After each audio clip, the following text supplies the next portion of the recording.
Bismillahirrahmanirrahim. Alhamdulillah Rabbil Alamin. Assalatu wassalamu ala sayyidil mursalin wa ala alihi wa sahbihi wa sallam.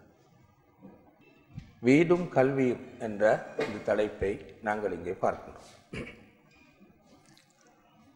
இந்த தலைப்பு பற்றி மிகவும் தெளிவாகவும் அழகாகவும் பேசக்கூடியவர்கள்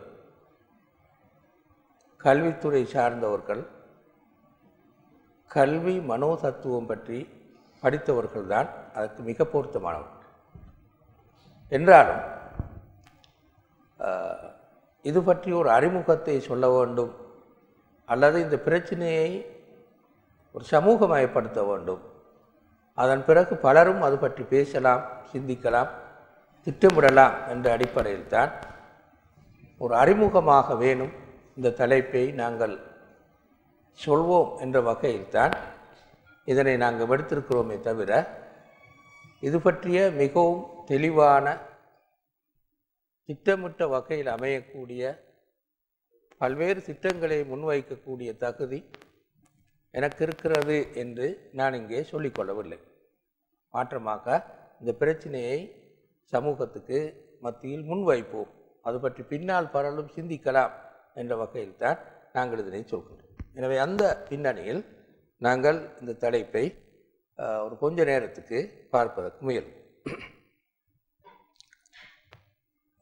முதலாவது, இஸ்லாம் கல்விக்கு கொடுக்கின்ற முக்கியத்துவம் மிகவும் பாரியது என்பது பற்றி நான் சொல்ல வேண்டிய அவசியமில்லை. அதனை விளக்கமாகவும் விரிவாகவும் நாங்கள் முன்பொரு முறை பார்த்திருக்கிறோம். எனவே அது சம்பந்தமான அல்குர்ஆன் வசனங்கள், ஹதீஸ் வசனங்கள், இமாம்களுடைய கருத்துக்கள் என்பது பற்றி நான் இங்கே எதுவும் சொல்லவில்லை. என்றாலும் நவீன கால பிரிவில் வாழக்கூடிய யூசுஃபுல் கர்தாவி அவர்கள் அந்த எல்லா குர்ஆன் வசனங்களையும் ஹதீஸ்களையும் அடிப்படையாக வைத்து ஒரு அருமையான ஒரு கருத்தை சொன்னார்கள். அதனை சொல்லி நாங்கள் இதனை ஆரம்பிக்கலாம் நினைக்கின்றோம். அத்தீனு இந்தனா இல்ம் வல் இல்மு இந்தனா தீன். மார்க்கம் என்பது எங்களை பொறுத்தவரையில், முஸ்லீம்களாக எங்களை பொறுத்தவரையில் ஒரு அறிவு. அறிவு என்பது முஸ்லீம்களாக எங்களை பொறுத்தவரையில் மார்க்கம். இரண்டையும் ஒன்றிலிருந்து ஒன்று பிரிக்க முடியாத அளவுக்கு மார்க்கம் என்று சொன்னாலே அது அறிவு. அறிவின் அடிப்படையின் மீது தான், அறிவு என்ற அடிப்படையின் மீது தான் மார்க்கமே எழுந்திருக்கிறது. அறிவு இல்லாவிட்டால் மார்க்கம் என்பது இருக்க மாட்டாது. அதே போன்றுதான் அறிவு தேடுவது, அறிவுக்காக பாடுபடுவது, அறிவு முயற்சியில் ஈடுபடுவது என்பது பெரும் நன்மைகளை சேர்த்து தரக்கூடிய ஒரு மார்க்க செயற்பாடு. ஒரு மார்க்க செயற்பாடு அது ஒரு நன்மையான காரியம், கடமையான காரியம் அல்லது சுன்னத்தான காரியம்.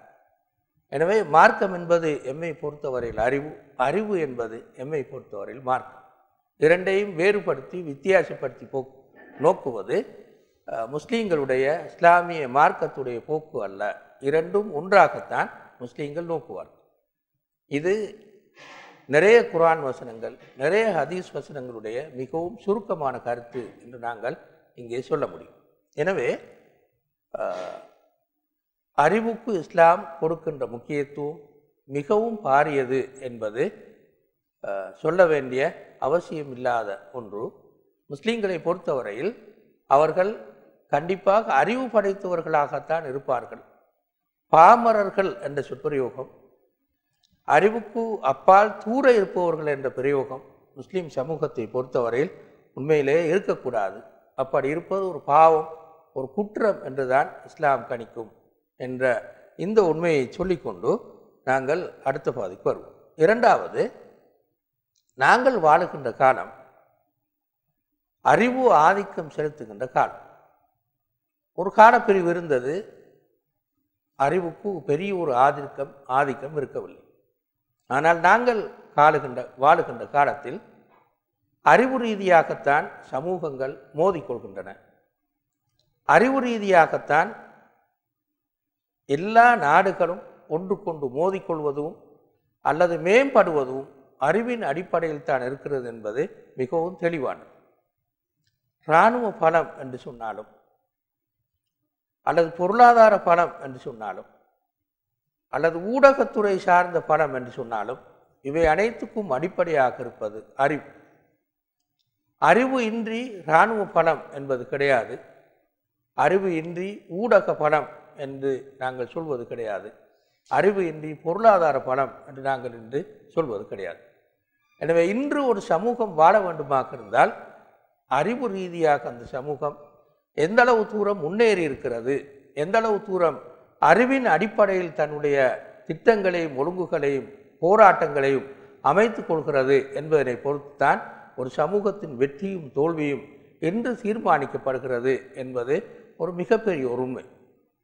ஒரு கால பிரிவில் சில வேளைகள் இராணுவம் ஆதிக்கம் செலுத்தி இருக்க முடியும், இராணுவ பலம் ஆதிக்கம் செலுத்தி இருக்க முடியும். இஸ்லாமிய சாம்ராஜ்யத்தின் ஒரு கால பிரிவில் மிகவும் பின்தங்கியிருந்த தாத்தாரியர் சமூகம், அறிவு வாசனை அற்ற ஒரு தாத்தாரிய சமூகம், முஸ்லிம் சமூகம் அனைத்தையுமே கிழக்கிலிருந்து மேற்கு வரையில் அழித்து சென்றது. இது ஒரு காலப்பிரிவு வரலாறு. இன்று அது சாத்தியமானது அல்ல. இன்று அறிவின் அடிப்படையில் தான் எல்லா யுத்தங்களும், அது ஆயுத ரீதியான யுத்தங்களாக இருந்தாலும் எல்லா யுத்தங்களும் அறிவின் அடிப்படையில் தான் சாத்தியமாவது இன்றைய மிகப்பெரிய உண்மை. எனவே இந்த அடிப்படையில் தான் நாங்கள் அறிவு ஆதிக்கம் செலுத்துகின்ற இந்த காலப்பிரிவில் வாழ்கின்றோம் என்ற வகையிலும் அறிவுக்கு மிக பாரிய முக்கியத்துவத்தை அல்லது முதன்மையான முக்கியத்துவத்தை நாங்கள் கொடுப்பவர்களாக இருக்க வேண்டும்.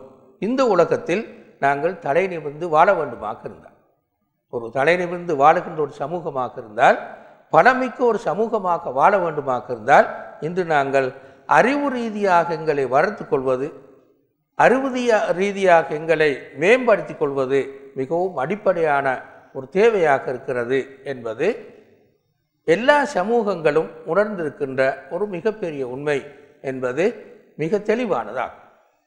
ஜப்பான் பொருளாதார ரீதியாக உலகத்திலே ஒரு ஆதிக்கம் செலுத்துகின்ற ஒரு சக்தியாக, பொருளாதார வல்லரசாக ஜப்பான் இருக்கிறது என்று நாங்கள் சொன்னால், இராணுவ ரீதியான வல்லரசாக அமெரிக்கா இருக்கிறது, ரஷ்யா இருக்கிறது என்று நாங்கள் சொன்னால், இவை எல்லாவற்றுக்கும் அறிவு அடிப்படையாக இருக்கிறது என்பது மிகவும் தெளிவான ஒரு உண்மை. எனவே இதற்கு புறம்பாக பேசுவது, அதாவது அறிவுக்கு புறம்பாக பேசுவது இன்றைய காலகட்டத்தை பொறுத்தவரையில் மிகப்பெரிய பாவமாகவும் மிகப்பெரிய குற்றமாகவும் இருக்கும். ஒரு பெரிய சமூக துரோகமாக அமைவதும் எந்த வகையிலும் சந்தேகமின்றி அப்படி அமைவது சாத்தியம். எனவே இந்த அடிப்படையில் தான் எந்த சமூகம் தன்னை முன்னேற்றி கொள்வதற்கு, உலகத்தில் தலை நிமிர்ந்து வாழ்வதற்கு விரும்புகிறதோ அந்த சமூகம் கண்டிப்பாக அறிவுபூர்வமாக சிந்திப்பதும், தன்னுடைய அறிவு வாழ்க்கையை ஒழுங்குபடுத்திக் கொள்வதும், தன்னுடைய சமூகத்தின் அறிவு மேம்பாட்டுக்காக பாடுபடுவதும் இன்று இருக்கிற மிகப்பெரிய கடமை என்பதில் எந்த விதமான சந்தேகமும் கிடையாது. நாம் எங்களுடைய மார்க்கத்தை பிறருக்கு முன்வைப்பதாக இருந்தாலும், நாம் இந்த உலகத்திலே மிகவும் பலமற்ற மக்களாக வாழ்வதாக இருந்தாலும், அறிவுபூர்வமாக நாங்கள் எங்களை ஒழுங்குபடுத்திக் கொள்வது மிகவும் அவசியமானது என்ற உண்மையைத்தான் நாங்கள் அறிவு ஆதிக்கம் செலுத்துகின்ற காலம் என்று சொல்கின்ற போது கவனத்தில் கொள்ள வேண்டும். எனவே இந்த அடிப்படையில் முதலாவது முக்கியத்துவம் இஸ்லாம் அறிவுக்கு முக்கியத்துவம் கொடுக்கிறது என்று நாங்கள் சொன்னால், இரண்டாவது நாங்கள் வாழுகின்ற காலப்பிரிவும் அப்படியாக இருக்கிறது என்ற உண்மையை நாங்கள் கவனத்தில் கொள்ள வேண்டும். இனி அடுத்ததாக நாங்கள் வருவோம். நாங்கள் இந்த காலப்பிரிவில் முஸ்லிம் சமூகம் எதிர்கொண்டிருப்பது ஒரு நாகரீகத்தின் சவால், ஒரு அறிவு சவாலைத்தான் இன்று நாங்கள் எதிர்கொண்டிருக்கிறோம். மேற்கத்திய உலகம் முஸ்லிம் சமூகத்தின் மீது ஆதிக்கம் செலுத்த முனைகிறது என்றால் வெறும் ஆயுதத்தால் மட்டுமல்ல, அல்லது வெறும் பொருளாதார பலத்தால் மாற்றமாக அது ஒரு சிந்தனை பலத்தின் காரணமாக, நாகரீக பலத்தின் காரணமாகத்தான் முஸ்லிம் சமூகத்தின் மீது ஆதிக்கம் செலுத்துவதற்கு முனைகிறது என்பது மிகவும் தெளிவான ஒரு உண்மை. இதுவே ஒரு தனி தலைப்பாக நாங்கள் பேச வேண்டிய ஒரு விடயமாக இருக்கிறது. முஸ்லிம் சமூகம் இன்று ஒரு அரசாக மாறி ஆதிக்கம் செலுத்த வேண்டுமாக இருந்தால் என்ன சவால்? முதலாவது சவால் என்னது? மேற்குலகம் கேட்கின்ற அல்லது சர்வதேச ரீதியாக எங்களுக்கு முன்னால் வைக்கப்படுகின்ற எல்லா கேள்விகளும் அறிவுபூர்வமான சவாலாகத்தான் இருக்கிறது. உங்களுடைய அரசியல் ஒழுங்கு எவ்வாறு இருக்கும்? உங்களுடைய குற்றவியல் சட்டங்கள் எவ்வாறு இருக்கும்? நீங்கள் பெண்களுக்கு கொடுக்கக்கூடிய உரிமைகள் எவ்வாறு இருக்கும்? என்ற இந்த கேள்விகளுக்கு நாங்கள் அறிவுபூர்வமாக பதில் சொல்லி நாகரீக உலகத்தை திருப்திப்படுத்துகின்ற போதுதான் இன்றைய உலகத்தில் நாங்கள் நிலைத்து நிற்பது மிகவும் சாத்தியமானது. தாலிபான் என்ற போராட்ட குழுவினர் ஏன் பின்வாங்கினார்கள் என்று நாங்கள் பார்க்கின்ற போது, மாலி என்ற அந்த பகுதியில் அல் காய்தா என்ற போராட்ட குழு ஏன் பின்வாங்கியது என்று நாங்கள் பார்க்கின்ற போது, நவீன வரலாற்றில் நாங்கள் பார்க்கின்ற போது எல்லாவற்றுக்கும் முதலாவது காரணம் அவர்கள் தங்களை அறிவுபூர்வமாக முன்வைப்பது. இந்த உலகத்துக்கு தங்களை அறிவுபூர்வமாக முன்வைப்பதில் தோற்றமே தான் அதற்கு மிகவும் முதன்மையான காரணமாக இருந்தது என்பது மிகவும் தெளிவான உண்மை.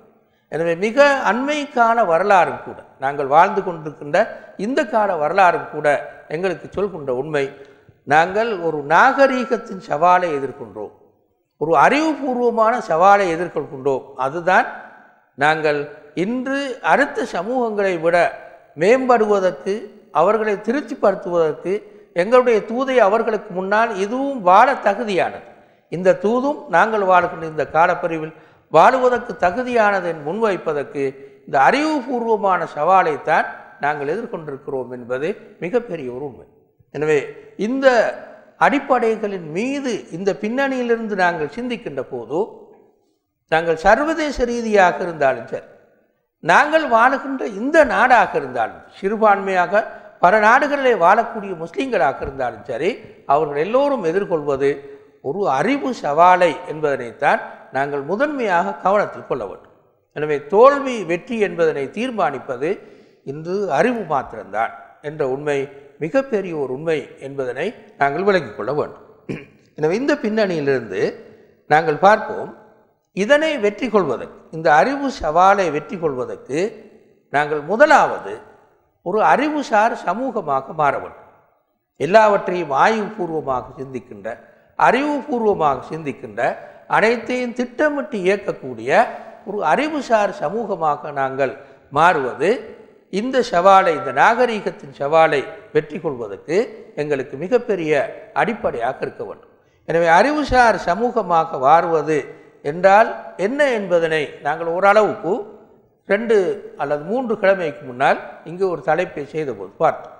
இப்போது நாங்கள் சொல்வோம், அறிவுசார் சமூகமாக எங்களை மாற்றிக்கொள்வதாக இருந்தால் எங்களுடைய வேலை திட்டங்கள் எவ்வாறு அமைய வேண்டும், எவ்வாறு திட்டமிட்டு நாங்கள் வேலை செய்ய வேண்டும், எதனை முதன்மையாக கொண்டு நாங்கள் வேலை செய்ய வேண்டும் என்பதனை நாங்கள் இன்று கொஞ்சம் லேசாக பார்ப்பதற்கு முயலும். அந்த பின்னணியில்தான் எங்களுடைய முதன்மையான வேலை திட்டம், அடிப்படையான வேலை திட்டம் வீடு குடும்பம் என்ற அடிப்படையிலிருந்து தான் துவங்க வேண்டும் என்று நாங்கள் மிகவும் கவனமாக பார்க்கின்ற போது, ஒரு அறிவுசார் சமூகமாக மாறுவதற்கு நாங்கள் எங்கிருந்து ஆரம்பிக்க வேண்டும், பாடசாலையில் இருந்தா, யூனிவர்சிட்டிகள் இருந்தா, எங்களுடைய தனிப்பட்ட கல்வி நிறுவனங்கள் இருந்தா என்று நாங்கள் பார்த்தால், அவை எல்லாவற்றுக்கு முன்னால் வீடு குடும்பம் என்ற இடத்திலிருந்து தான் இந்த அறிவுசார் சமூகம் உருவாக வேண்டும், அதுதான் அடிப்படையாக இருக்க வேண்டும் என்பது எங்களுக்கு தெளிவாக தெரிகின்ற ஓர் உண்மையாக இருக்கிறது. இதனை நாங்கள் ஓரளவு விளக்கமாக பார்ப்பதற்கு முயலும். ஒரு சமூகத்துடைய மாற்றத்தின் அடிப்படையை கூட இவ்வாறு அறிவுசார் சமூகமாக மாறுவதற்கான வேலை திட்டங்களின் அடிப்படை வீடு அல்லது குடும்பம் என்பது மாத்திரமல்லாமல், ஒரு சமூகத்தின் சமூக மாற்றத்தின் அடிப்படை கூட குடும்பமாகத்தான் இருக்க வேண்டும், குடும்பத்திலிருந்து தான் ஆரம்பிக்க வேண்டும் என்ற உண்மையையும் நாங்கள் அல் குர்ஆனினூடே விளங்கிக் கொள்கின்றோம். இந்த உதாரணத்தை நாங்கள் பார்ப்போம். மூசா அலைஹிஸ்ஸலாம் அவருடைய போராட்ட வாழ்க்கை இந்த உண்மையை எங்களுக்கு சொல்கின்றது. சூரத்துல் மாயிதாவில் அல்லாஹ் தஆலா இந்த கருத்தை சொல்கின்றார். அதாவது, எங்களுக்கு அல் குர்ஆன் வரலாறுகளை சொல்கின்ற போது, பழைய வரலாறுகளை சொல்கின்ற போது கதையாக அதனை சொல்வதில்லை. வெறுமனே நாங்கள் சுவைப்பதற்காக, இனிமையாக கேட்டுக்கொண்டு இருப்பதற்காக வரலாற்றை சொல்வதில்லை. அதில் ஏதாவது படிப்பினைகள் இருக்கின்ற போதுதான் அல் குர்ஆன் எங்களுக்கு வரலாற்றை சொல்லும். ரசூலுல்லாஹ் ஸல்லல்லாஹு அலைஹி வஸல்லம் அவருடைய சீராவில் கூட தெரிவு செய்யப்பட்ட சில பகுதிகளைத்தான் அல் குர்ஆன் எங்களுக்கு சொல்கின்றது. ரசூலுல்லாஹ்வுடைய முழு சீராவையும் முழு வரலாற்றையும் குர்ஆன் எங்களுக்கு சொல்லவில்லை. தெரிவு செய்யப்பட்ட சில பகுதிகளைத்தான் அல் குர்ஆன் எங்களுக்கு சொல்லி காட்டுகின்றது. இதே போன்றுதான் ஏனவாறு குர்ஆன் நடந்து கொள்கின்றது என்றால், சீராவில் ரசூலுல்லாஹ்வுடைய வரலாற்றில் எவையெல்லாம் மறுமை நாள் வரும் வரையில் முஸ்லிம் சமூகம் சிந்திக்க வேண்டும், பின்பற்ற வேண்டும், கவனம் எடுக்க வேண்டும் என்பதனை அவதானித்து சீராவின் குறிப்பிட்ட சில பகுதிகளை மட்டும் புறக்கி அல்லாஹு தஆலா சொல்லி இருப்பதனை நாங்கள் காணுகிறோம். இதே போன்றுதான் பழைய சமூகங்களின் வரலாற்றில், பழைய நபிமார்களின் வரலாற்றிலும் தெரிவு செய்யப்பட்ட சில உண்மைகளை அல்லாஹு தஆலா அல் குர்ஆனிலே எங்களுக்கு சொல்லியிருக்கின்றார். அவை முஸ்லீம் சமூகத்துக்கும் வழிகாட்டும் என்ற வகையில், பின்னால் வரக்கூடிய முஸ்லீம் சமூகத்துக்கும் வழிகாட்டும் என்ற வகையில் அல்லாஹு தஆலா அதனை சொல்லி இருப்பதனை நாங்கள் காணுகின்றோம். இந்த வசனம் அதற்கு ஒரு நல்ல உதாரணம்.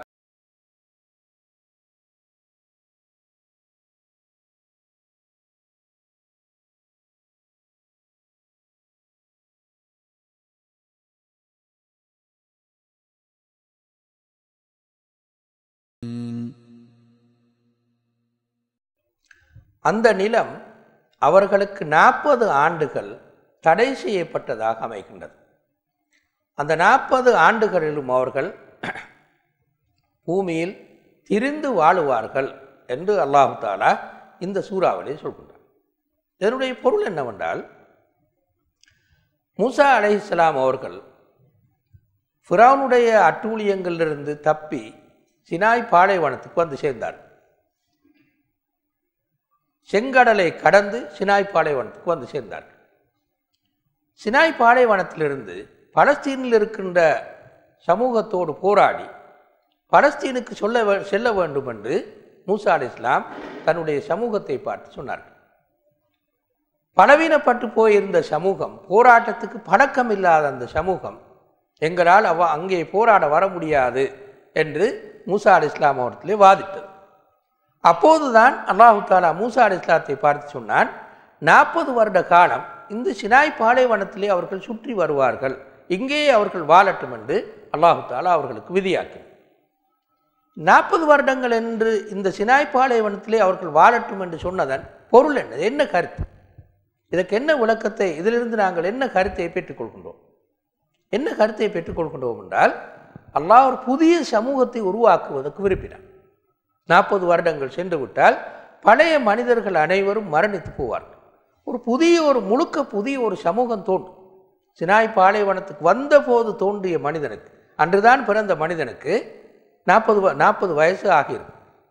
சினாய் பாலைவனத்துக்கு வந்து 20 ஆண்டுகளின் பிறந்த மனிதனுக்கு கூட 20 வயது ஆகியிருக்கும். இப்படி சினாய் பாலைவனத்தில் ஒரு புதிய பரம்பரை ஒன்று உருவாக்கி, புதிய பல குடும்பங்கள் உருவாக்கி, புதிய பல மனிதர்கள் ட்ரெயின் பண்ணப்படும் போது, உருவாக்கப்படும் போது, ஃபிரௌனுடைய அட்டூழியங்களுக்கும் அடிமைத்தனத்துக்கும் உட்பட்டு முழுக்க பலவீனப்பட்ட சமூகம் அப்படியே அழிந்து போய் சுதந்திரமான ஒரு புதிய சமூகம் உருவாகும் என்று அல்லாஹு தஆலா கண்டார். அந்த புதிய சமூகம்தான் பலஸ்தீனில் இருக்கிற மன்னர்களோடு போராடி அதனை வெற்றி கொண்டு வாழ்வதற்கு பொருத்தமாக அமையும் என்று அல்லாஹு தஆலா கண்டார். எனவே தான் அந்த அடிப்படையில் தான் 40 வருட காலம் இந்த சினாய் பாலைவனத்திலே அவர்கள் இருக்கட்டும் என்று அல்லாஹு தஆலா சொன்னார் என்று நாங்கள் காணப்படுகிறோம். இந்த பின்னணியில் தான் யூத சமூகத்திலும் கூட அடுத்து வந்த நபி யூஷா இப்னு நூன் என்பவருடைய தலைமையில் அல்லது அவருடைய வழிநடாத்தலில் ஒரு பெரிய போராட்டத்தை கொண்டு போய் பலஸ்தீனை அந்த யூத சமூகம் கைப்பற்றியது என்று நாங்கள் குர்ஆனிலும் கூட சூரத்துல் பக்கராவின் இறுதி பகுதியிலும் கூட காணுகின்றோம். எனவே அல்லாஹு தஆலா புதிய ஒரு சமூக உருவாக்கம்தான் இந்த பலவீன சமூகத்துக்கான சரியான தீர்வு என்று கண்டார். இதே போன்றுதான் குடும்பம்தான் ஒரு சமூகத்துடைய அடிப்படையாக மாறும். புதிய பரம்பரைகளை உருவாக்கி அந்த புதிய பரம்பரைகளின் மீது அடுத்த சமூகத்தை கட்டியெழுப்புவதுதான் ஒரு பொருத்தமான ஒரு தீர்வாக அமையும் என்று அல்லாஹு தஆலா மூசா அலைஹிஸ்ஸலாம் அவர்களுக்கு சொன்னார். இந்த பின்னணியில் வைத்து நாங்கள் பார்க்கின்ற போதுதான் நாங்களும் கூட அப்படியான ஒரு திட்டமிடலின் அடிப்படையில் ஒரு அறிவுசார் சமூகத்தை நோக்கி நகர்வதற்கான வேலை திட்டங்களை குடும்ப ஒழுங்கிலிருந்து ஆரம்பிப்பது மிகவும் பொருத்தமாக இருக்கும் என்று நாங்கள் காணுகின்றோம். இதனை இன்னும் சற்று விளக்கமாக நாங்கள் சொன்னால், எவ்வாறு தனிநபர்கள் உருவாவதற்கு சிறந்த உயர்ந்த நல்ல திறமையான தனிநபர்கள் உருவாவதற்கு குடும்பம் எவ்வளவு தூரம் பெரியோர் பங்களிப்பை செய்ய முடியும் என்பதற்கு நிறைய உதாரணங்கள் இருக்கிறது. இஸ்லாமிய வரலாற்றிலே ரசூலுல்லாஹ் ஸல்லல்லாஹு அலைஹி வஸல்லம் அவருடைய காலப்பிரிவிலிருந்து நாங்கள் வாழுகின்ற இந்த காலப்பிரிவு வரையில் பல முஸ்லிம் சமூகத்திலே பெரும் மாற்றங்களை உருவாக்கிய பெரிய புரட்சிகளுக்கு காரணமாக இருந்த பல தனிநபர்கள் இந்த குடும்பங்களின் பின்னணியிலிருந்து தான் உருவாக்கி இருக்கிறார்கள் என்பதற்கு பல நூற்றுக்கணக்கான ஆதாரங்கள் இருக்கிறது. ஒரு நவீன உதாரணத்தை நாங்கள் இங்கே பார்ப்போம். இது ஒரு மனிதர் தன்னுடைய ஒரு புத்தகத்துக்கு சொன்ன ஒரு சமர்ப்பணம். இந்த சமர்ப்பணத்தை நீங்கள் வாசித்து பார்த்தால் தாய்க்கு அவர் தன்னுடைய புத்தகத்தை சமர்ப்பணம் செய்கிறார். அவர் சொல்கிறார், தாயே, இதோ இந்த புத்தகத்தை உனக்கு நான் சமர்ப்பிக்கிறேன். ரமலான் மாதம் முழுக்க எமது வீட்டில் காரிகள் ஓதுகையில் அக்குர்ஆனுக்கு நீ தொடர்ந்து செவிமடுத்து வருவாய். நான் உன்னோடு இருப்பேன், விளையாட முயல்வேன். உனது ஒரு கடும் பார்வை அல்லது மெதுவானதொரு அதட்டல் என்னை தடுத்துவிடும். நானும் உன்னோடு ஓதலுக்கு செவிமடுப்பேன். கருத்து புரியாவிட்டாலும் எனதுள்ளம் அந்த அழகிய இசையை உட்கொள்ளும். நான் ஓரளவு வளர்ந்ததும் கிராமத்தின் ஆரம்ப பாடசாலைக்கு என்னை அனுப்பி வைத்தார். உன் அப்போதைய ஆசை இறை அருளால் நான் அல் குர்ஆனை மரணமிட்டு விட வேண்டும். அழகான குரல் எனக்கு கிடைக்க பெற வேண்டும். எந்நேரமும் உன் முன்னால் இனிய குரலில் குர்ஆன் ஓத வேண்டும் என்பதாக இருந்தது. உன் இலக்கின் இப்பகுதி நிறைவேறியது. பின்னர் இப்போது நான் செல்லும் இப்புதிய பாதைக்கு என்னை நீ திருப்பி விட்டாய். தாயே, நீ எம்மை விட்டு சென்று விட்டாய். எனினும் உனது இறுதி தோற்றம் என் கண் முன்னே இன்றும் இருக்கிறது. வீட்டில் நீ ரேடியோவின் முன்னால் அமர்ந்து அழகிய அந்த அல் குர்ஆன் ஓதலுக்கு செவிமடுக்கிறாய். உன் பெரிய உள்ளத்தால் ஆழ்ந்த பார்வையால் அந்த குர்ஆனின் இலக்குகளையும் ஆழ்ந்த உண்மைகளையும் நீ விளங்குகிறாய் என்பது உன் முகத்தின் போக்கிலிருந்து எனக்கு தெரிகிறது. தாயே, உனது சிறிய மகனுக்கு, பெரிய இளைஞனுக்கு உனது நீண்ட வழிகாட்டலின் விளைவை இதோ நான் சமர்ப்பிக்கிறேன். அழகாக ஓதும் குரல் உன் மகனிடமிருந்து தவறி போய்விட்டிருக்கலாம். ஆனால் அழகாக விளக்கம் சொல்லும் திறன் அவனிடமிருந்து தவறவில்லை என்றே நான் நினைக்கிறேன். அல்லாஹ் உன்னை பாதுகாக்கட்டும், உன் மகனையும் பாதுகாக்கட்டும். இது ஒரு நவீன காலத்தில் வாழ்ந்த ஒரு மிகப்பெரிய அறிஞர் ஒருவருடைய சமர்ப்பணம். பார்த்ததும் என்ன விளங்குகிறது? தாய் தான் இந்த பிள்ளையை, இந்த பெரிய அறிஞனை உருவாக்கி இருக்கிறார் என்பது மிக தெளிவாக விளங்குகிறது. இந்த அவருடைய இதே இன்னொரு சமர்ப்பணத்தை பாருங்கள். தந்தையே, உன் ஆன்மாவுக்கு இந்த செயலை சமர்ப்பிக்கிறேன். நான் சிறுபிள்ளையாக இருக்கும் போதே மறுமை நாள் பற்றிய பயத்தை எனது உள்ளத்தில் பதிய செய்தார். நீ எனக்கு உபதேசிக்கவில்லை, என்னை கண்டிக்கவும் இல்லை. ஆனால் நீ என் முன்னே வாழ்ந்தாய். மறுமை நாள் உன் கணக்கில் இருந்தது. உன் உள்ளத்திலும் நாவிலும் அதன் ஞாபகம் இருந்தது. நீ கொடுக்க வேண்டியவற்றில் கடுமையாக இருக்கும் போதும் பிறரிடமிருந்து பெற வேண்டியவற்றில் விட்டு கொடுப்புடன் நடக்கும் போதும் மறுமை நாளை பயப்படுவதாக நீ காரணம் சொல்வாய். உனக்கு யாரும் தீங்கு செய்தால் தடுக்க முடியுமாக இருந்தாலும் தடுக்க மாட்டாய். மறுமையில் அது பரிகாரமாகட்டும் என்பாய். உனக்கு தேவையான அவசிய பொருட்களையும் தர்மம் செய்து விடுவாய். மறுமைக்கான சேமிப்பாக அது இருக்கட்டும் என அதற்கு காரணம் சொல்வாய் என்று இப்படி இன்னொரு புத்தகத்தை அவர் தந்தைக்கு சமர்ப்பணம் செய்தார். அது தாய், இது தந்தை. சையத் குத்துபுடைய தஸ்வீருல் ஃபன்னி ஃபில் குர்ஆன் கரீம், குர்ஆனுடைய இலக்கிய அழகு என்ற புத்தகத்தை தான் நாங்கள் முன்னால் பார்த்தோம். அது தாய்க்கு செஞ்சு சமர்ப்பணம். இது மஷாஹிதுல் கியாமா ஃபில் குர்ஆன், குர்ஆனில் மறுமையினால் காட்சிகள் என்ற புத்தகத்தின் சமர்ப்பணம் தான் இது தந்தைக்கு சமர்ப்பணம் செய்தார். சையத் குத்துப் அல் அஸ்ஹர் யூனிவர்சிட்டி பாஸ் அவுட் ஆகின்னு ஒரு ஆள் அல்ல. அதாவது இஸ்லாமிய துறை படித்த ஒருவர் அல்ல. அதாவது ட்ரெடிஷனலாக அந்த மதரசாவுக்கு போய் அல் அஸ்ஹர் யூனிவர்சிட்டி போய் அந்த குர்ஆனை, தப்சீரை, ஹதீஸை, ஃபிக்ஹை இவற்றை படித்து வளர்ந்த ஒருவர் அல்ல. அவர் படித்தது இலக்கியம், பிறகு கல்வியியல், இந்த துறை தான் அவர் படித்தது. ஆனால் அவர் உலகத்திலே அல்லது இஸ்லாம் உலகத்தில் என்றும் சொல்ல முடியும், கீழே உலகு வரையில் மேற்கு உலகம் வரையில் மிகப்பெரிய பாதிப்பை ஏற்படுத்துகின்ற தப்சீர்களை எழுதினார் என்பது மிக தெளிவான ஒரு உண்மை. நவீன கால புரட்சிக்கு மாற்றத்துக்கு பங்களிப்பு செய்தவர்களில் ஒரு முதன்மையான நபர்களில் ஒருவர் சையத் குத்ப். அவருடைய சமர்ப்பணம் இதுதான். யார் காரணம்? அப்போ தாய் தான் காரணம். யார் குர்ஆனை படித்து கொடுத்தார் என்றால் தாய் தான் படித்து கொடுத்தார். முன்னால் நாங்கள் பார்த்த வார்த்தைகள் இருந்து அதுதான் வழக்கம். மறுமை நாள் பற்றிய சிந்தனை எங்கிருந்து உருவாக்கியது என்றால் தந்தையுடைய நடத்தையிலிருந்து. அவரை சொல்வது போன்று, நீ எனக்கு உபதேசிக்கவில்லை, என்னை கண்டிக்கவும் இல்லை, கண்டிக்கவோ உபதேசிக்கவில்லை. இந்த வாழுகின்ற ஒழுங்கு, தந்தையின் வாழுகின்ற ஒழுங்கு வறுமை நாள் பற்றிய பயத்தை எனக்கு தந்தது.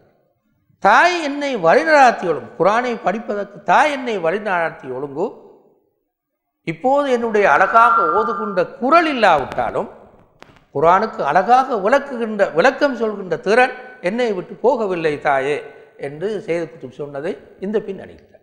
எனவே மதிப்புக்குரிய சகோதரர்களே, மனப்பதிவுகள், ஆள் மனப்பதிவுகள் என்பது மிக பாரிய ஒரு விஷயம்.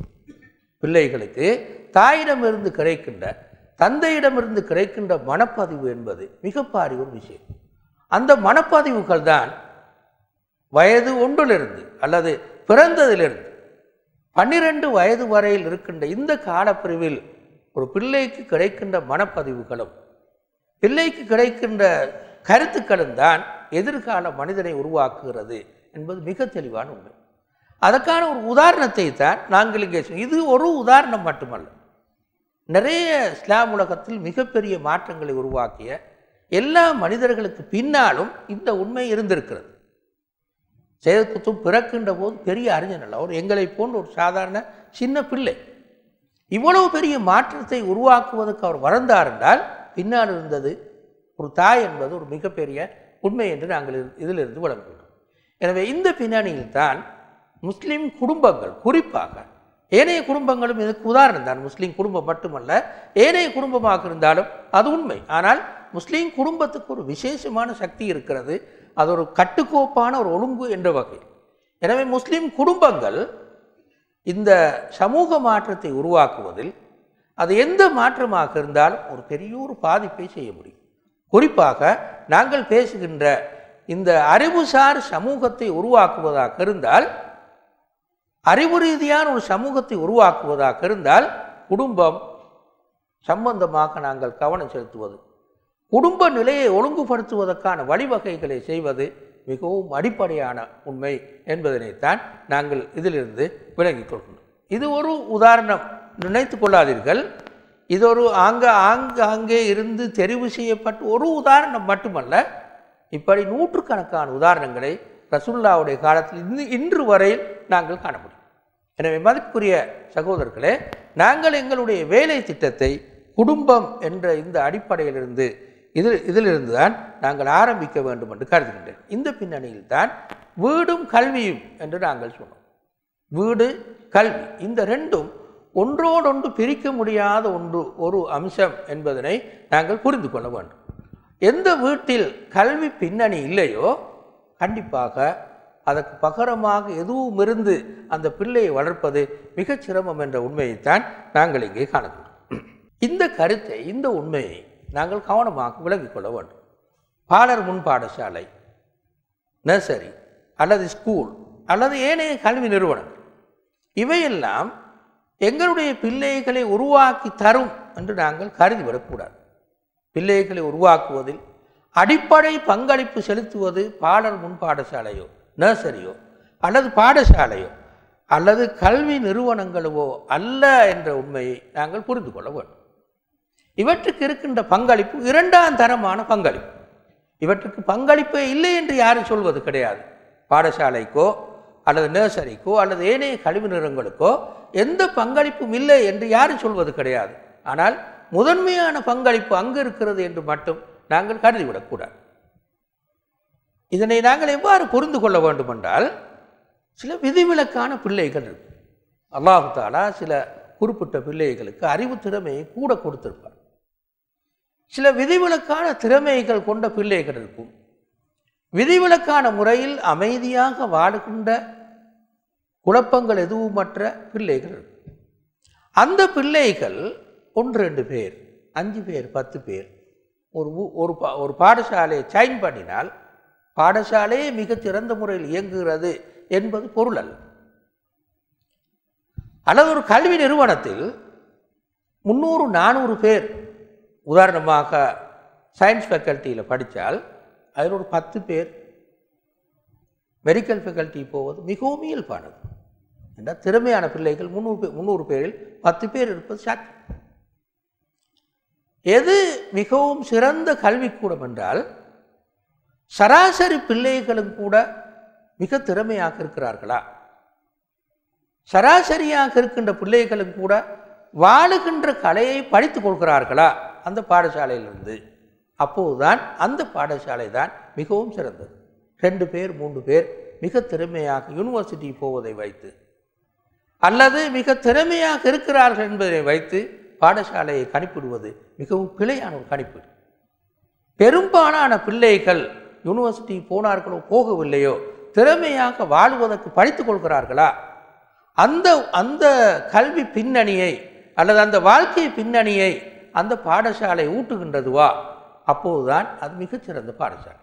ஆனால் உண்மையில் பாடசாலை அல்ல அந்த வேலையை செய்ய வேண்டும், வீட்டிலிருந்து அந்த வேலையை ஆரம்பிக்க வேண்டும் என்றுதான் நாங்கள் இங்கே சொல்ல வேண்டும். எனவே விதிவிலக்கான குழப்பங்கள் எதுவுமற்ற மிகவும் அமைதியாக இருந்து படிக்கக்கூடிய இயல்பிலேயே திறன்மிக்க பிள்ளைகளை பார்த்து பாடசாலை தான் பிள்ளைகளை உருவாக்குகிறது, நர்சரி தான் பிள்ளைகளை உருவாக்குகிறது, கல்வி நிறுவனங்கள் தான் பிள்ளைகளை உருவாக்குவது என்று கணிப்பது மிக பிழையாக அமையும். எது பிள்ளைகளை உருவாக்குவதற்கு அடிப்படையான பின்னணியாக இருப்பது உண்மையில் ஒரு குடும்பம். அந்த குடும்பம் கவனமாக பிள்ளைகளை வளர்த்து விடுமாக இருந்தால் பாடசாலையில் இருக்கின்ற வேலை லேசாக மாறும் என்ற உண்மையைத்தான் நாங்கள் இங்கே புரிந்து கொள்ள வேண்டும். அதே போன்றுதான் இன்னும் ஒரு முக்கியமான உண்மை, கல்வி சான்றிதழ்கள் சர்டிஃபிகேட்டுன்னு நாங்கள் சொல்லக்கூடிய சர்டிஃபிகேட்டை மட்டும் முன்னிலைப்படுத்தி மனித திறமைகளை அளவிடக்கூடாது. ஒருவர் கலாநிதி பட்டம் பெற்றிருக்கிறார், டிகிரி செஞ்சிருக்கிறார், இன்னும் ஏதாவது ஒரு துறையில் பட்டம் பெற்றிருக்கிறார். இந்த பட்டங்களை மட்டும் வைத்து அவருடைய சர்டிஃபிகேட்டை மட்டும் வைத்து மனித திறமைகளை நாங்கள் அளவிட்டு விடக்கூடாது. உலகத்திலே மாற்றங்களை கொண்டு வந்தவர்கள், பெரிய தியரிகளை கண்டுபிடித்தவர்கள் சர்டிஃபிகேட்டை சுமந்தவர்கள் மட்டுமல்ல, மிகப்பெரிய ஒரு தொகையினர் சர்டிஃபிகேட்டுக்கு வெளியில் இருந்தவர்கள். அவர்கள் பாடசாலைக்கு போய் யூனிவர்சிட்டி போய் பெரிய சர்டிஃபிகேட்டை தூக்கி கொண்டு வந்தவர்கள் மட்டுமல்ல, மாற்றமாக மிக கவனமாக உருவாக்கப்பட்டதன் காரணமாக சில வேளைகள் பாடசாலைகளை வெறுத்தவர்களும் கூட மிக பாரிய மாற்றங்கள் உருவாகுவதற்கு காரணமாக இருந்திருக்கிறார்கள். ஐன்ஸ்டீனுடைய வாழ்க்கையை நாங்கள் எடுத்து பார்த்தால், எடிசனுடைய வாழ்க்கையை நாங்கள் எடுத்து பார்த்தால், இஸ்லாமிய வரலாற்றில் இப்னு தைமியாவுடைய வாழ்க்கையை நாங்கள் எடுத்து பார்த்தால், இப்படி நிறைய பேருடைய வாழ்க்கையை எடுத்து பார்த்தால் வெறும் சான்றிதழ்கள் மட்டுமல்ல மாற்றத்தை உருவாக்கி டாக்டர் செய்தவர்கள் எத்தனையோ 1000 பேர் இருக்கிறார்கள். ஆனால் டாக்டர் செய்ததில் ஒரு சின்ன ஒரு தொகையினர் தான் பெரிய தியரிகளை சொல்பவர்கள், மனித சமூகத்தை வளராத்துபவர்கள், பெரும் புரட்சிகளுக்கு காரணமாக இருப்பவர்கள் அதில் ஒரு சின்ன தொகையினர்.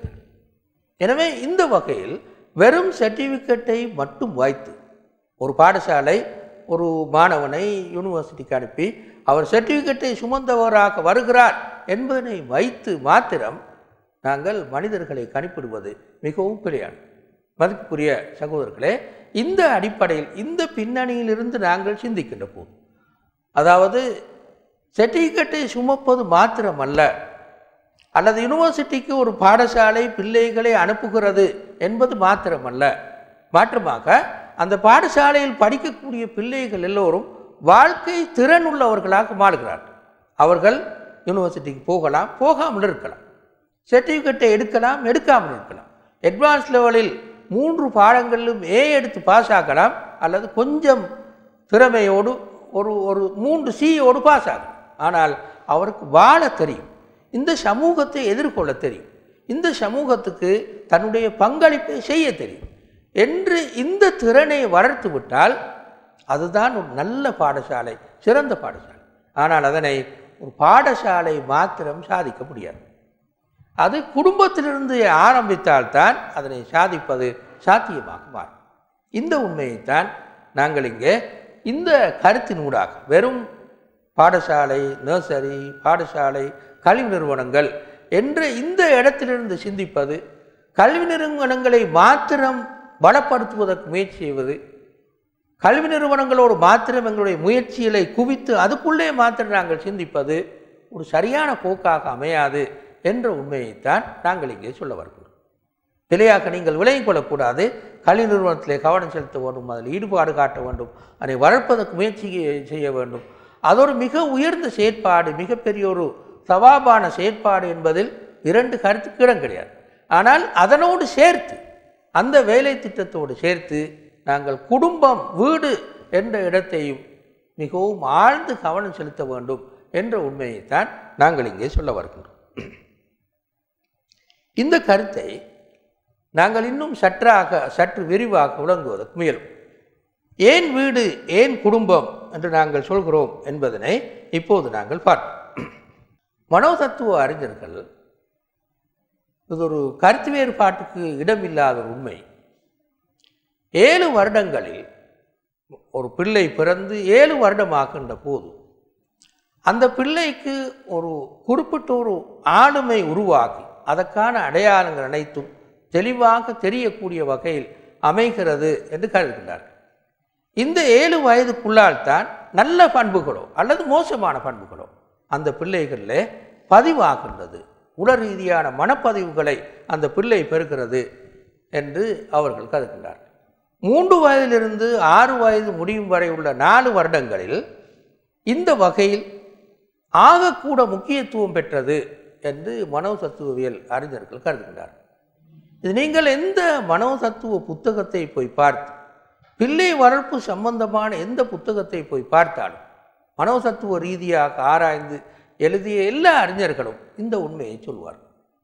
சிலர் கொஞ்சம் கூட போய் 1வது ஆண்டிலிருந்தே 5வது ஆண்டு வரை உள்ள இந்த காலப்பிரிவு தான் ஒரு மனிதனின் மிக அடிப்படையான காலப்பிரிவு என்று சொல்வார்கள்.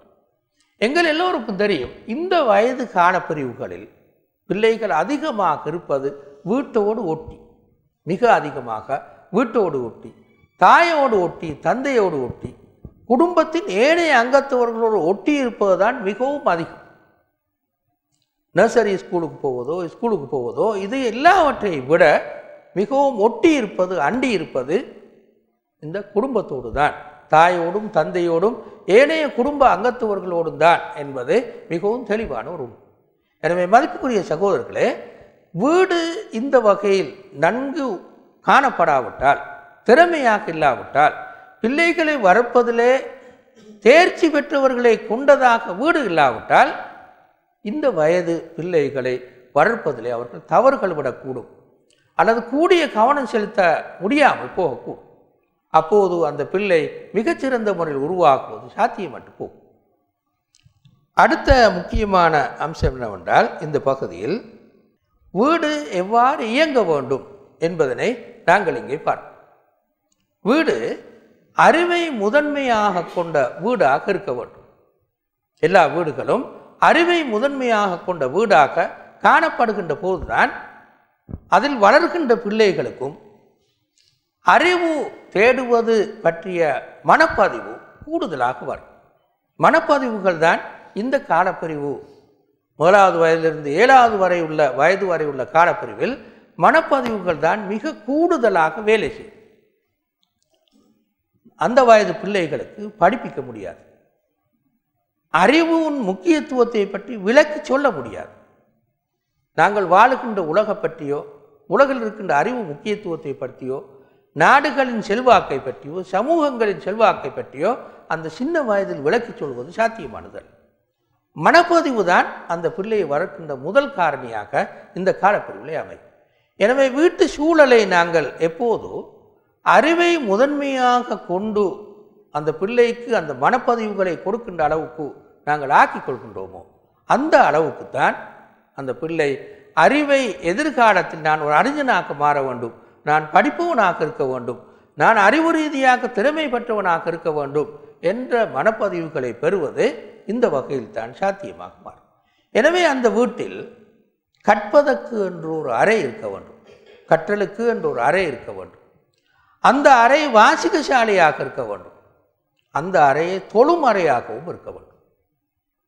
ஒரு புனிதம் என்று கருதுவது நாங்கள் எப்போதும் பள்ளியை, திரும்ப வீட்டில் இருக்கின்ற தொழும் அறையைத்தான் நாங்கள் புனிதம் என்று கருதுவோம். எனவே அந்த ஆன்மீக பின்னணியோடு சேர்ந்து தொழும் அறை, குர்ஆன் ஓதுகின்ற அறை என்ற இந்த பின்னணியோடு சேர்ந்து ஒரு சின்ன லைப்ரரியும் படிப்பதற்கான எல்லா வசதிகளும் சேர்ந்த ஒரு ஒழுங்கு அந்த வீட்டிலே காணப்பட வேண்டும்.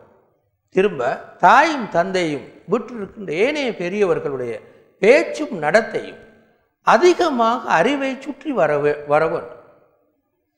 அப்படி இல்லாமல் அவருடைய பேச்சு நடத்தை எல்லாமே வேறு விஷயங்களைத்தான் கூடுதலாக பேசி அறிவுசார் விஷயங்களை பேசுவது மிக குறைவாக இருக்குமாக இருந்தால் இப்போது அந்த பிள்ளையின் மனப்பதிவு வேறு அமைப்பை தான் பெற்றதாக.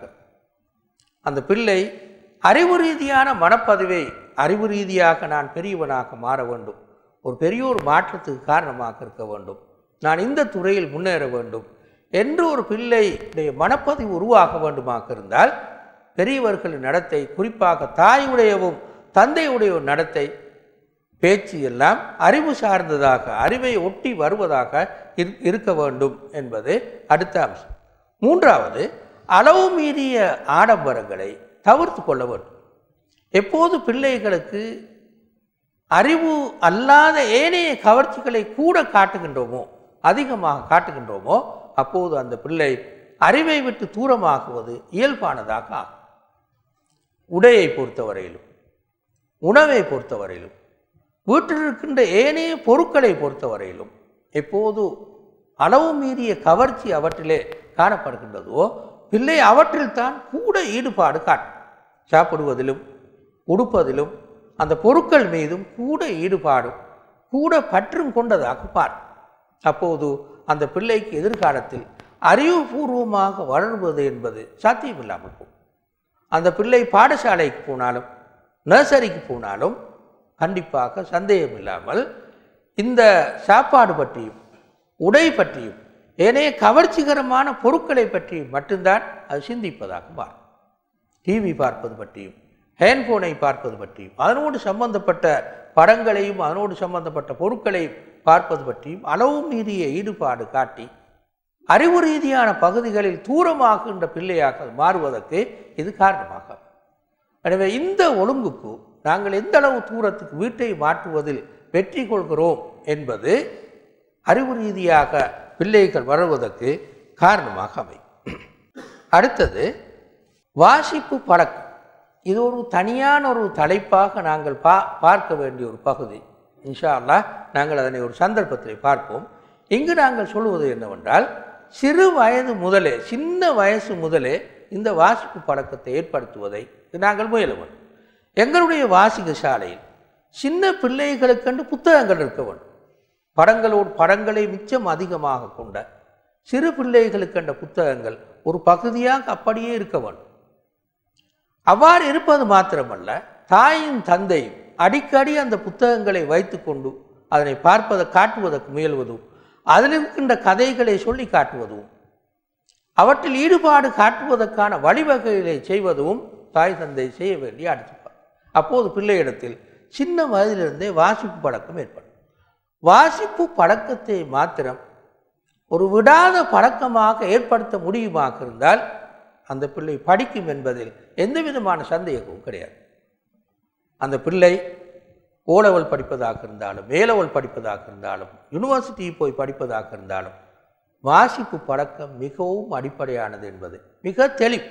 சிலபஸ் புத்தகங்களை வாசித்து எடுப்பதாக இருந்தாலும், சிலபஸ் புத்தகங்களுக்கு வெளியில் அதனோடு நேரடியாக சம்பந்தமுள்ள, நேரடியாக சம்பந்தம் இல்லாத நிறைய புத்தகங்களை வாசிக்கின்ற திறன் ஒரு பிள்ளையிடத்தில் வருமாக இருந்தால் அப்போது அந்த பிள்ளை எதிர்காலத்தில் அறிவு ரீதியான அறிவுஜீவியாக வாரும் என்பதில் இரண்டு கருத்துக்கிட கிடையாது. எனவே அடிப்படை இந்த வாசிப்பு திறன் அல்லது வாசிப்பு பழக்கத்தை உருவாக்குவது. வாசிப்பு பழக்கம் ஒருவரோடு ஒட்டிய பழக்கமாகும்.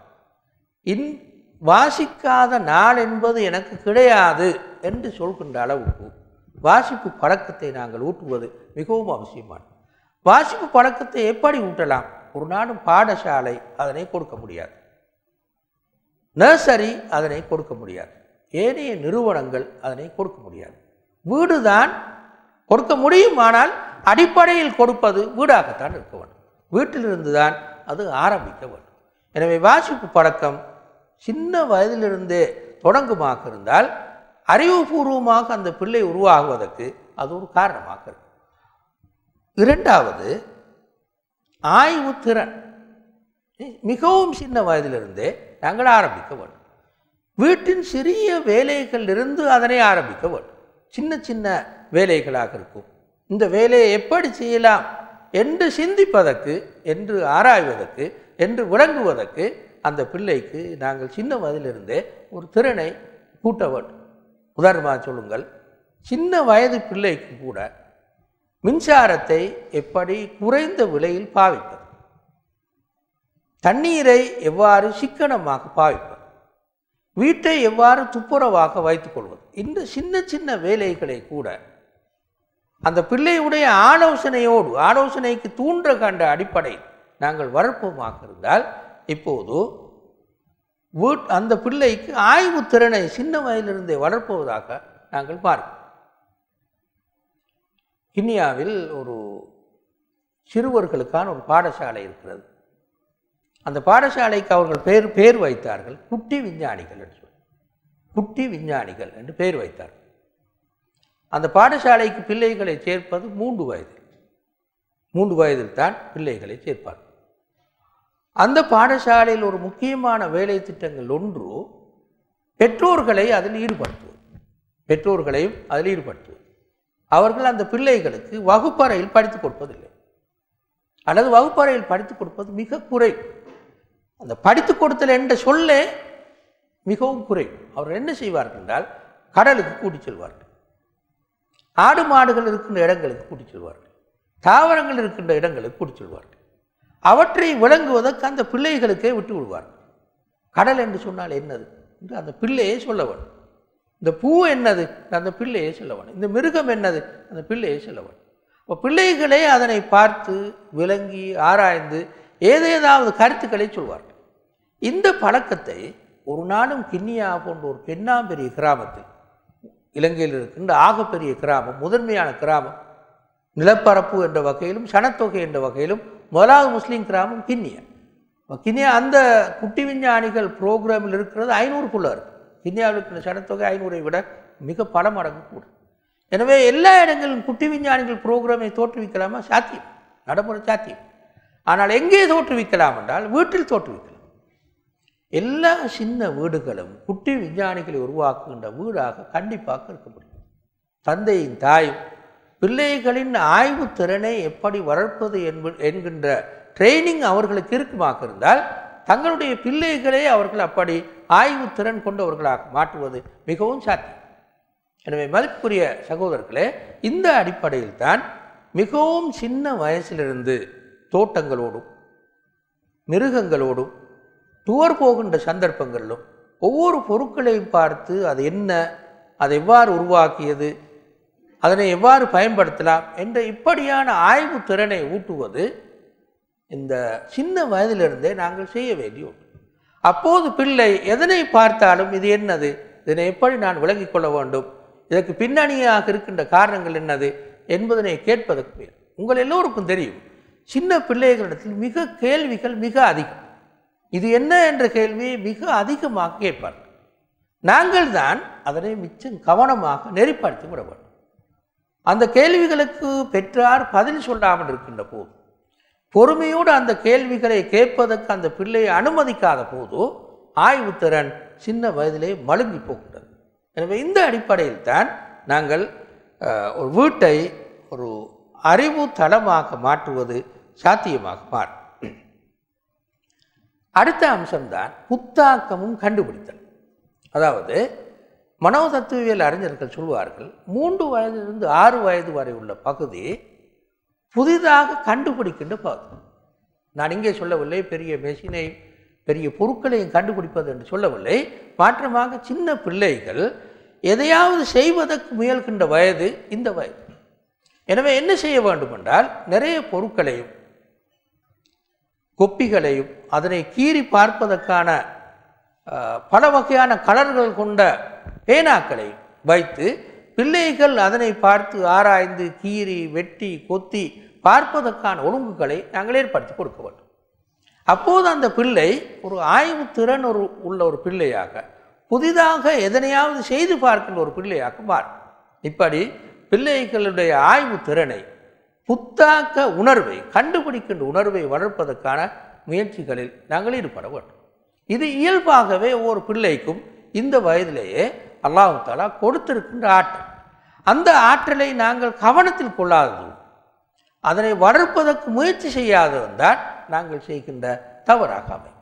எனவே மதிப்புக்குரிய சகோதரர்களே, இந்த அடிப்படையில் தான் நாங்கள் ஒரு வீடு இந்த பின்னணியில் தான் நன்கு இயங்குவது சாத்தியமாக மாறும் என்று நாங்கள் காணலாம். கடைசியாக தனிப்பட்ட விசேட திறனை கண்டுபிடித்தல். குறிப்பாக இந்த பின்தங்கிய நாடுகள் அல்லது கீழைத்திய நாடுகள் இருக்கின்ற மிகப்பெரிய ஒரு பிரச்சனை தான் ஒவ்வொரு தனிநபருக்கும் இருக்கின்ற விசேட திறமை என்ன என்பதனை இறுதி வரையில், கடைசி வரையில் கண்டுபிடிக்க முடியாமல் போகும். எனவே ஃபேக்கல்ட்டி மாறி மாணவர்கள் சீரழிவது நாங்கள் வாழுகின்ற இந்த நாடுகளில் அதிகம். மேற்கு நாடுகளில் ஓரளவுக்கு சின்ன வயதிலேயே அவருடைய ஃபேக்கல்ட்டி என்னது, அவருடைய விசேட திறன் என்னது என்று கண்டு அந்த பகுதிக்கு நெறிப்படுத்தி விடுவார்கள்.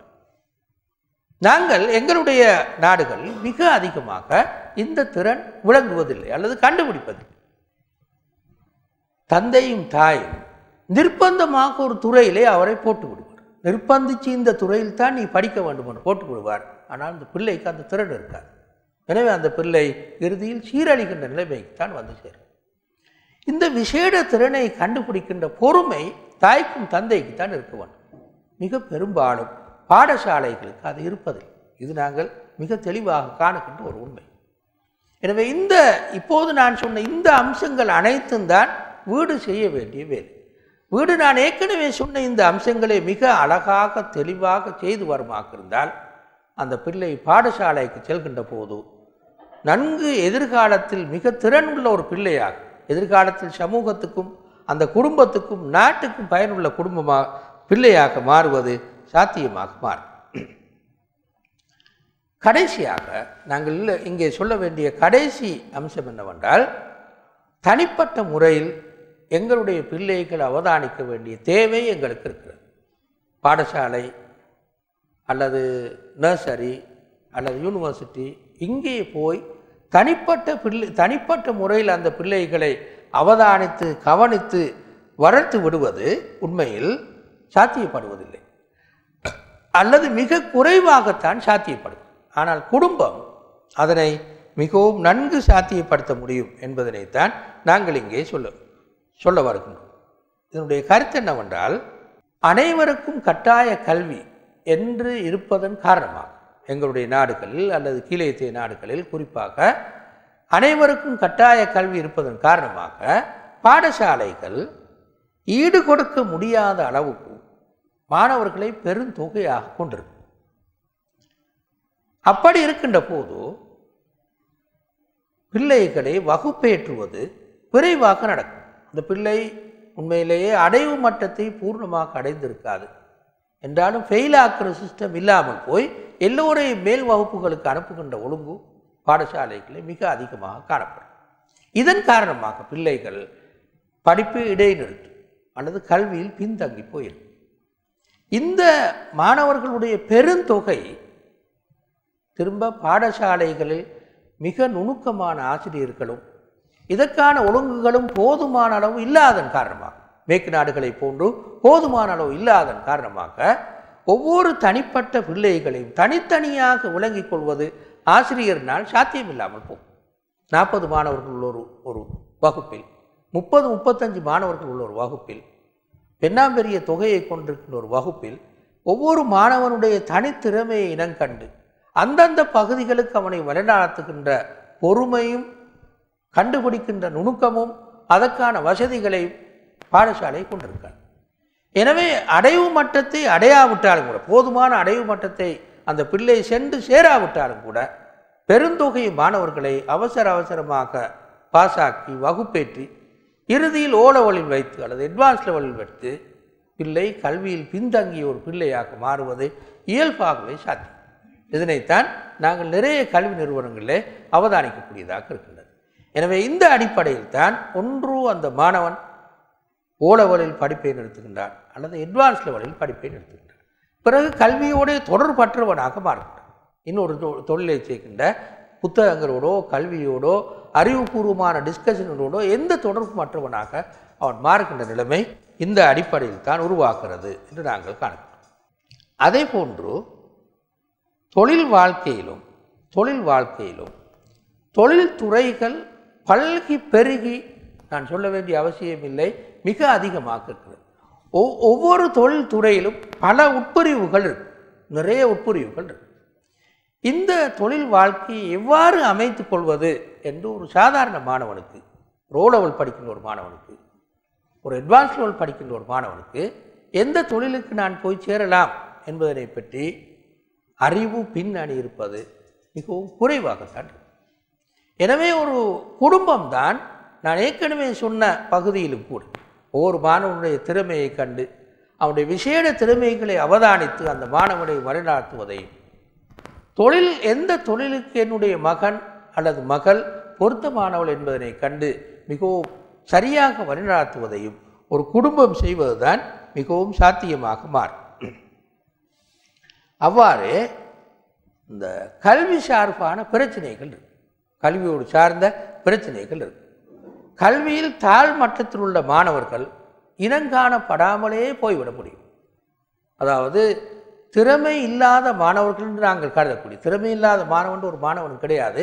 இனங்காணாதன் காரணமாக ஒரே சிலபஸை எல்லா மாணவர்களுக்கும் மூட்டுவதன் காரணமாக அந்த குறிப்பிட்ட சில பாடங்களில் திறமையற்றவனாக அவன் இருப்பதன் காரணமாக அந்த மாணவன் கல்வியில் தாழ் மட்டத்தில் இருக்கின்றான் என்று நாங்கள் விளங்குகின்றோம். அதனை நாங்கள் மிகவும் சரியாக இனங்காண முடியாமல் போகின்றோம். விசேட உளத்திறன் பெற்றவர்களாக இருந்தால் சில மாணவர்கள் கல்வியிலே ஊக்கம் குறைவாக இருப்பார்கள். அதே போன்று முயற்சி எடுத்த போதிலும் கூட தாழ் மட்டத்தில் சில மாணவர்கள் இருப்பார்கள். கணிதம், மொழி போன்ற பாடங்களில் திறமையற்ற மாணவர்களாக சில மாணவர்கள் இருக்க முடியும். இந்த 4 முக்கியமான காரணங்களினால் கல்வி சார்பான பிரச்சனைகள் இருக்கு. இந்த பிரச்சனைகளை சரியாக இனங்கண்டு அந்த பிள்ளையை வழிநடத்துவது யார் என்றால் பாடசாலை மிக பெரும்பாலும் அதனை செய்வதில்லை. அவர்களால் செய்யக்கூடிய திறமையும் அந்த குறிப்பிட்ட ஆசிரியர்களுக்கான வேலைகளும் போதுமான அளவுக்கு ஒழுங்குபடுத்தி கொடுக்கப்பட்டிருக்க மாட்டார். இது நாங்கள் சாதாரணமாக அனைத்து பாடசாலைகளிலும் அவதானிக்கின்ற ஒரு உண்மை. அந்த வகுப்பில் இருக்கின்ற 40 மாணவர்களில் 25 மாணவர்கள் 30 மாணவர்களில் ஒவ்வொருவருடைய திறமையையும் கவனமாக இனங்கண்டு மாணவர்களின் அடைவு மட்டத்தை பார்த்து, யார் கல்வியில் பின்தங்கி இருப்பார் என்பதை பார்த்து, அவர்களை எப்படி வழிநடத்தலாம் என்பதை பார்த்து ஒழுங்குபடுத்துகின்ற பாடசாலைகளை மிகவும் அருமையாகத்தான் நாங்கள் இலங்கையிலே காண முடியும். எனவேதான் முஸ்லிம் சமூகம் இந்த பகுதியில் பின்தங்கி இருப்பதற்கு ஒரு பெரிய காரணமாக இருக்கிறது. எனவே எந்த சமூகத்தில் குடும்பம் இதனை செய்கின்றதோ, குடும்பம் தன்னுடைய பிள்ளைகளை இந்த படிக்கின்ற போது, ஓ லெவலுக்கு போகின்ற போது, அட்வான்ஸ் லெவலுக்கு போகின்ற போது அதற்கு முன்னுள்ள வகுப்புகளில் வைத்து எப்போது பெற்றார்கள் இனங்கண்டு வழிநடத்துகின்றார்களோ அப்போதுதான் இது சாத்தியமாக மாறும் என்பதில் சந்தேகம் இல்லை. எனவே இவ்வாறு சமூக வாழ்க்கை சார் பிரச்சனை பிள்ளைகளுக்கு வருகின்ற 3வது பிரச்சனை இது. கல்வி வாழ்க்கையோடு சார்ந்த பிரச்சனைகள், சமூக வாழ்க்கையோடு சார்ந்த பிரச்சனைகள். அதாவது சமூகத்தோடு சில பிள்ளைகள் இசைவாக்கம் பெற மாட்டார்கள். சமூகத்தோடு எப்படி ஒட்டி வாழுவது, நான் போகின்ற பாடசாலை மாணவ சமூகத்தோடு ஆசிரியர் சமூகத்தோடு இசைவாக்கம் பெற்று வாழ்வது எவ்வாறு என்று சில பிள்ளைகளுக்கு முடியாமல் போகும். எனவே அந்த பிள்ளைகள் சில வேளைகளில் சமூக விரோத செயல்களில் ஈடுபடுவார்கள் அல்லது ஒதுங்கியும் விலகியும் வாழுபவர்களாக அவர்கள் மாறுவார்கள். நேர்மை, துணிவு, நன்றியுணர்வு, இரக்கம், புரிந்துணர்வு, ஒத்துழைப்பு போன்ற இந்த நல்ல பண்புகளை அவர்கள் பெறாமல் போய்விடுவார்கள். சமூக விரோத செயல்கள் கூடுதலாக ஈடுபடுபவர்களாக அல்லது சமூகத்தை விட்டே ஒதுங்கி தனிப்பட்ட முறையில் வாழுபவர்களாகவும் அவர்கள் இருப்பார்கள். இந்த நல்ல பண்புகளை நேர்மை, துணிவு போன்ற நல்ல பண்புகளை பெற்று வாழ்பவர்களாக இருக்க மாட்டார்கள். இந்த பண்புகளை ஒரு குடும்பம்தான் மிகச் சிறந்த முறையில் கொடுக்க முடியும். சின்ன வயசிலிருந்தே, அதாவது வாழ துவங்குகின்ற வயசிலிருந்து, அந்த பிள்ளை தவள துவங்குகின்ற வயசிலிருந்தே இந்த பண்புகளை கவனமாக ஒரு தந்தையும் தாயும் விஷயங்களை விளங்கி இருந்தால் இந்த பண்புகளை உருவாக்குவதிலே அவர்கள் வெற்றி பெறுவார்கள். இந்த நேர்மை, துணிவு, நன்றி, இரக்கம், புரிந்துணர்வு, ஒத்துழைப்பு என்ற இந்த பண்புகள் தான் சமூக இசைவாக்கத்தோடு சார்ந்த பண்பு. இந்த பண்புகளை உருவாக்குவதில் தோல்வி அடைகின்ற போது அந்த பிள்ளை வாழ்க்கையிலும் தோல்வி அடைகிறது என்பது ஒரு பெரிய ஒரு உண்மை. கல்வி என்பது புத்தகங்களை தலையினுள்ளே கொட்டுவது மாத்திரமல்ல, வாழ தெரிவதுதான் நாங்கள் கல்வி என்று சொல்வோம். சர்டிஃபிகேட்டை சுமந்து வாழ்வது மாத்திரமல்ல. எனவே இந்த அடிப்படையில் தான் இந்த பண்புகளை உருவாக்குவதில் பாடசாலைக்கு ஒரு பெரிய ஒரு பங்களிப்பு இருக்க வேண்டும். ஒரு கல்வி நிறுவனத்துக்கு ஒரு பெரிய ஒரு பங்களிப்பு இருக்க வேண்டும். ஆனால் பாடசாலை வெறுமையிலிருந்து அதனை துவங்க முடியாது. பாடசாலைக்கு பிள்ளைகள் 6வது வயதில் செல்வார்கள், அந்த 7வது வயதில் செல்வார்கள். அந்த 6 வயது வரையில் அவர்கள் வீட்டில் தான் இருக்கிறார்கள். வீடு இந்த பிள்ளைகளை, இந்த பண்புகளை கொடுத்து உருவாக்குவதிலே தோல்வி அடைந்தால் பாடசாலை கண்டிப்பாக மிக பெரும்பாலும் தோல்வி அடையும் என்பதில் சந்தேகம். எனவே தான் மதிப்புக்குரிய சகோதரர்களே, இந்த பின்னணியில் தான் நாங்கள் குடும்பம் ஒரு அறிவுசார் சமூகத்தை உருவாக்குவதில் ஒரு மிகப்பெரிய ஒரு பங்களிப்பை செய்ய முடியும் என்று நாங்கள் சொல்கிறோம்.